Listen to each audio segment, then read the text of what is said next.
So here it is, guys, week 3 of The Joy Factor. It's taken by our very own Mark Pomeroy. If you missed last week, you can check it out on this channel, or you can check it out on all of our podcasting channels. Well, hey there, Elevate family. Great to have you with us for week 3 of our current series, The Joy Factor, where we're taking a deep dive into some of Jesus' teachings that actually point to how you and I can experience more joy in our lives. In fact, we're looking at Jesus' first public teaching. Happens to be his longest and probably most well-known, and has been labeled the Sermon on the Mount. We started with where Jesus started that teaching, the Beatitudes, 9 perspectives and principles that if we can understand them and get our heads and our hearts around them, we can experience more joy in our lives. So if you missed it, that was the first 2 weeks of the series. If you missed either of those, I encourage you just open your favorite podcast app and type in Elevate Church Perth, and we'll be there. So you can find those messages and catch up. I want to continue today from Matthew chapter 5, and this is Matthew who recorded this Sermon on the Mount. He was there. He was one of Jesus' hand-picked 12, and thankfully he wrote down this teaching. I want to shift gears a little to the next thing that Jesus taught. So he just finished teaching the Beatitudes, and then he drops another couple of huge and uber important truth bombs. And don't forget, this is the very first stuff that Jesus taught. You know, I think that is significant. I think it points to the importance of this, that if you're going to kind of announce yourself, if you're going to say, well, of all the things, you know, we talk about famous last words, but there's also this idea of famous first words, the introduction, the stuff that you kind of points into the direction of a lot of what's important. So, Jesus, having taught the Beatitudes, continued. Let me tell you why you are here. You're here to be salt seasoning that brings out the God flavors of this earth. If you lose your saltiness, how will people taste godliness? You've lost your usefulness and will end up in the garbage. Now, you probably know this. You might even be this. Someone who's intent on finding their purpose in life. You know, why am I here? And there's effectively a whole industry created around this idea of finding your purpose. You know, with books and and seminars and conferences, and the list goes on and on and on. So I'm not surprised that Jesus recognized the importance of us understanding our purpose. And he absolutely zeroed in on this. This statement, let me tell you why you are here. And you imagine you're there at the very first audience and you're like, okay, great, come on. Let me know, let me understand why I'm here. What's my purpose in life? And you know, this is Jesus saying, before I teach anything else, before I do anything else, before we go anywhere else, let's lock in on this. Let's take the mystique out of this. Let me tell you why you are here. Our nephew, 7-year-old nephew, you know, he comes to visit us, and it's great. We love it. We love when he's here. But let me tell you something about 7-year-old boys. 7-year-old boys can be messy. I mean, our nephew, his hands are on the walls, his feet are on the walls. I don't know why, but they are. Face and hands on the door, glass doors and windows. He asks, Uncle Mark, can I watch a YouTube? And I'm like, sure. So he gets on our smart TV, opens up YouTube. All he wants to watch is Minecraft. You know, people playing Minecraft, and he just watches one after another after another. Now, at Christmas time, he got his very first doggo, so little Chase, little Moodle, cute as. And so when our nephew comes to visit, he brings his little doggo, and Chase comes in. And let me tell you something about Chase. Chase knows how to do a poo and a pee outside, but he prefers not to. He really likes doing his number ones and his number twos inside. So here's the deal. When the visit's over and our nephew and little doggo Chase trundle off, Uncle Mark spends the next 20 minutes walking around our house with a bottle of spray and a cloth. And I'm wiping off handprints and footprints and smudges. I'm scooping up poop. I'm mopping over doggo wheeze. And I wouldn't have it any other way. See, the goal in life isn't to keep everything pristine. That's called a museum. Nobody lives there. It's just a testament to the past. No, life happens when we're investing into people, when we're making space for people, when we're serving other people. And in doing so, we find a sense of fulfillment that cannot be found anywhere else. Joy being found that in knowing you've made a difference in other people's lives, knowing that you've been called and used by God to invest in and serve other people. And this is 100% what Jesus is zeroing in on. Let me tell you why you are here. You're here to be salt seasoning that brings out the God flavors of this earth. Now, full disclosure, I love salt seasoning. Probably because growing up, I was denied salt seasoning. You know, my mom, she did a good job cooking, but for some reason she never used salt. Maybe she bought into the whole salt causes high blood pressure myth, but she never used salt. And so we grew up eating food with no salt seasoning. And then I started dating an Italian. And I remember sitting down to a meal, and there would be a tomato, sliced up tomato. And I would eat it sort of out of obligation because I don't remember liking tomatoes, a bit bland. And there would be this flavor explosion in my mouth. And I'm thinking to myself, well, this is new. There may be green beans, there may be peas, there may be roast potatoes. And the same thing happened time after time after time. Flavor would explode in my mouth. And I'd be looking at these familiar objects, tomatoes, beans, roast potatoes, and thinking to myself, these are foods from my childhood. They look like foods from my childhood, but they don't taste like foods from my childhood. What in the world is going on here? And then the big reveal came that the key difference was salt. Salt seasoning that would bring out the flavors of the very same foods I've been eating all my life and would add value to them, would bring out something that was already inherently in them but needed some salt seasoning to fully release and unleash that potential. And yeah, so now when I prepare food, it's salt, boiling salt. Here's a tip, I learned it from the Italians. When you boil something in a pan of water, make sure the water tastes as salty as the sea. Hello, I didn't know that growing up. I thought the goal was to boil all the flavor out of the food, but anyway, that's a story for another time. Anything, sauteing, grilling, slow cooking, whatever it is, I add salt seasoning and it makes everything better. Now, something that is important that we don't overlook is that 2,000 years ago when Jesus was teaching this, at that time, salt had a different appreciation. See, we have very ready access to salt. You want some salt, go to the supermarket, buy some salt.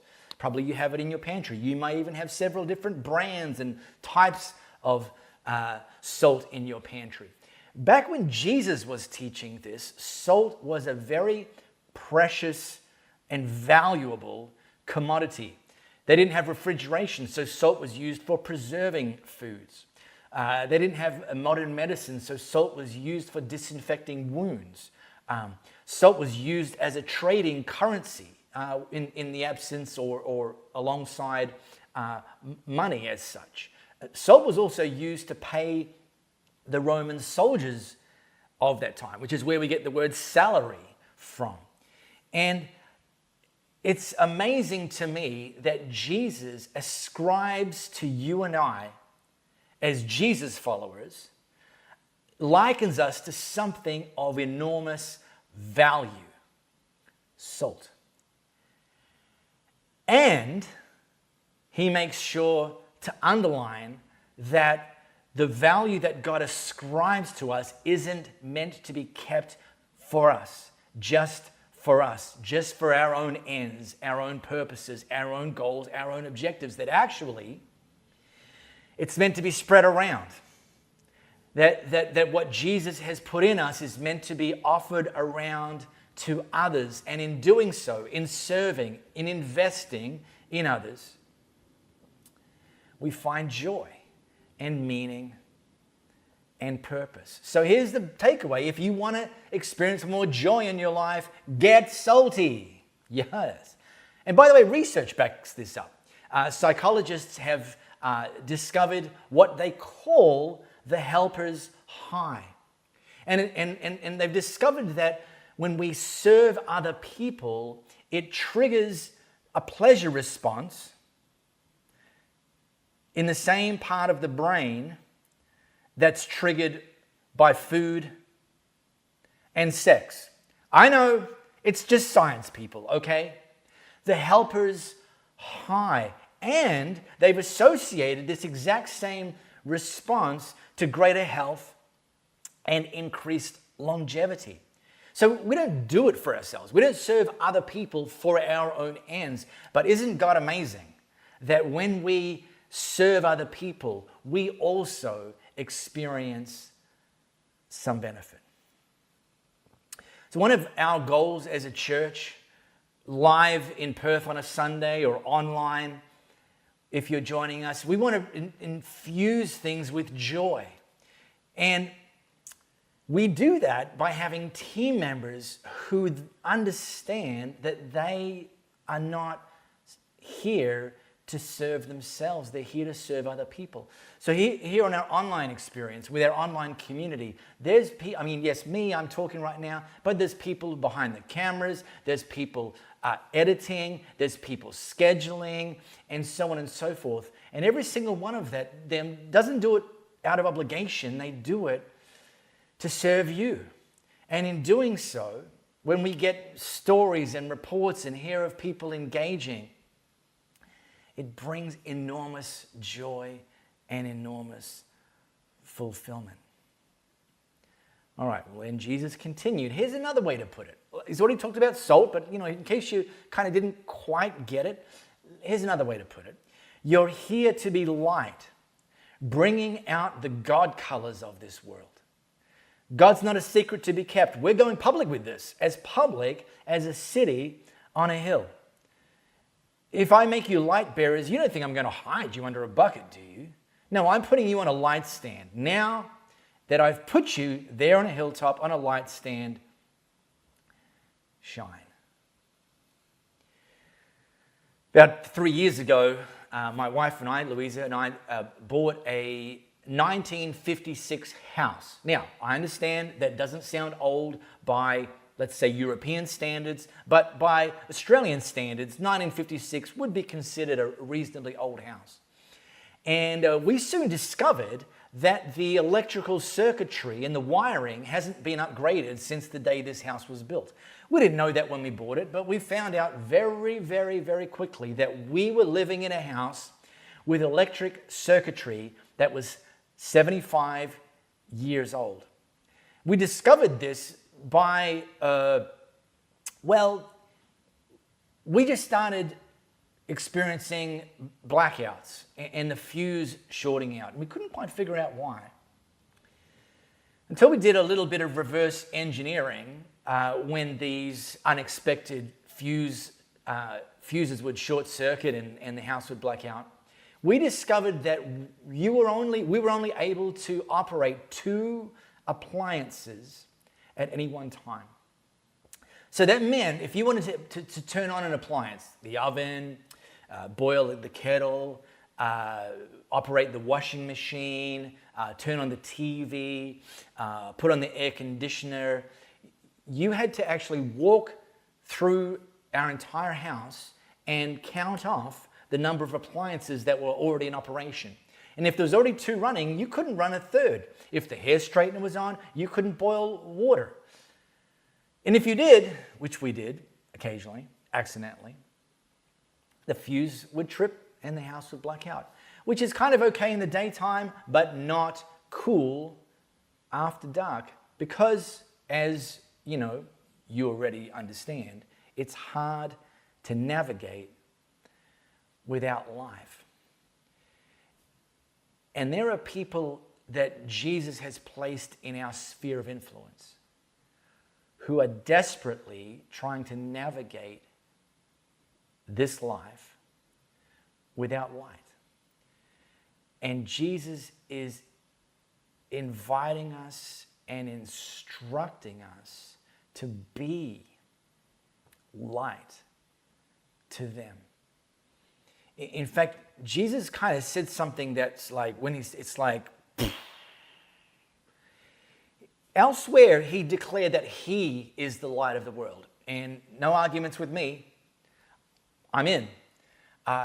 However, it's important to understand that this teaching that Matthew recorded from the Sermon on the Mount, in another translation, or many other translations, Jesus actually says that you, me, Jesus followers, are the light of the world. So he says, on the one hand, I'm the light of the world, Jesus. And then he goes on to say elsewhere that you are the light of the world. It's like, what? Well, here's the big idea. We're not the source of the light. Jesus is the source of the light. However, when we become followers of Jesus, he invites us to reflect the light, to reflect his light, and to actually reflect it into our spheres by offering up hope, by pointing the way and shining the light on better, on hope, on purpose, on confidence, on opportunities. We're here to be light, lighting up the God colors in this earth. And I want to introduce you to one very tangible way that you can do this. As Elevate Church, we have an area we call Elevate Global, where we partner with 2 organizations to invest beyond our 4 walls, to invest into people and families, lives, opportunities, future, hope, purpose, all of that good stuff beyond our 4 walls. In fact, beyond the borders of Australia. One of them is an organization called Opportunity International Australia. And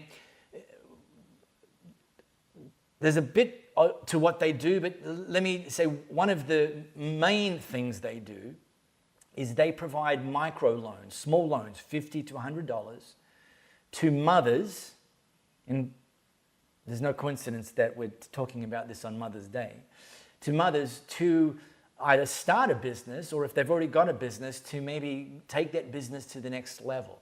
Microloans, and then that mum, as her business grows, she pays the loan back, and then, she may borrow again, but the loan gets essentially recycled to her or to other people.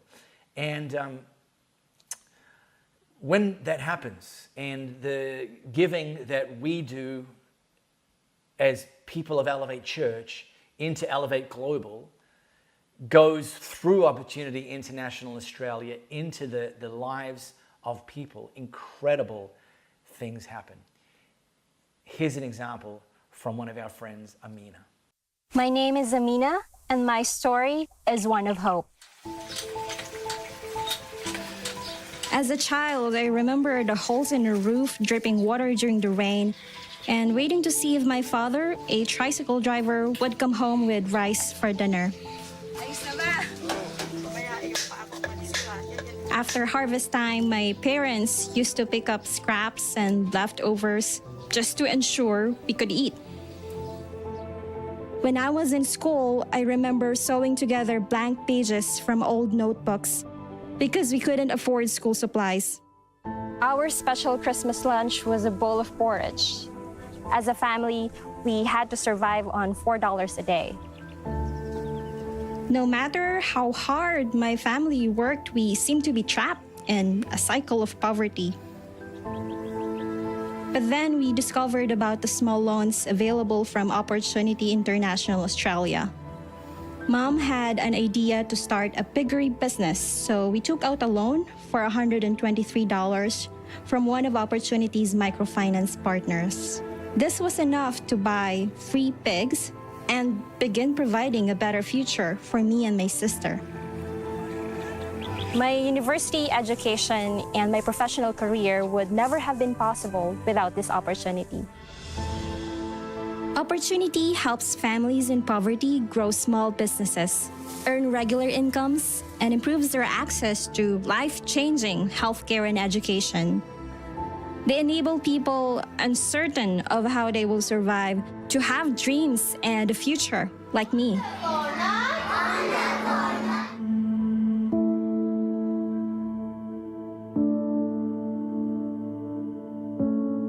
But across the world, the COVID-19 pandemic has devastated millions of families in vulnerable communities. Every day, they wake up to poverty, sickness, and hunger. Imagine facing this pandemic in a slum where social distancing is virtually impossible, water is contaminated, and soap is a luxury. Then imagine being locked down, unable to run the business that enables you to feed your family. Schools have been closed, and when they reopen, many children won't be able to come back. They either have to work to put food on the table, or their families simply cannot afford it. Just like with a natural disaster or war, it's what happens in the aftermath that dictates the future. With this pandemic, that time begins now. With a small loan, families can rebuild the businesses that have been devastated by COVID-19. A small loan can help them get back on their feet so they can build a better life for their families. A small loan helped my mother break the cycle of poverty in our family. It enabled us to think about life beyond our next meal, to get an education, to see a path into the future. The dreams I had as a child became reality. I was able to finish school, get a scholarship, and go to an American university. I can pay it forward and create the same opportunities I had for other families in need. Breaking the poverty cycle does so much more than fix a leaky roof. Not only is my parents' house now renovated, but my sister is now a preschool teacher doing a PhD. Without my mom's courage, combined with a small loan, my family's life could have been very different. I am a living proof of what's possible with an opportunity provided by someone like you. And in the aftermath of COVID-19, families in poverty need our help now more than ever. Together, we can make an impact. But there is no we without you. To make a real difference in the world, please partner with Opportunity International Australia today.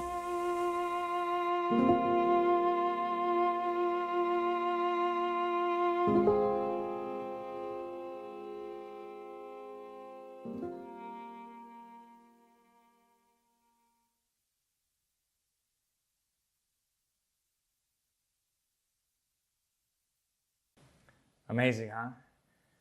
So I want to invite you today. If you weren't aware of Elevate Global, that's cool, I get it. It's great that we've been able to introduce Elevate Global and Opportunity International Australia to you. And so here's the deal. You can give today. Obviously, you'll need to pause or rewind, but here's the QR code. Just scan that with your phone and it'll take you to how you can give, or go to Opportunity's website, opportunity.org.au, and there's a donate button there, and any amount. But know that that money is going to go to people like Amina's mom and enable, provide the opportunity for people like Amina's mom and what she was able to provide for her daughters to become a reality. So God bless you in advance for considering doing that. And we know that when we give, that those stories, like Amina and her mum, become part of our story. Very, very, very joy-filling.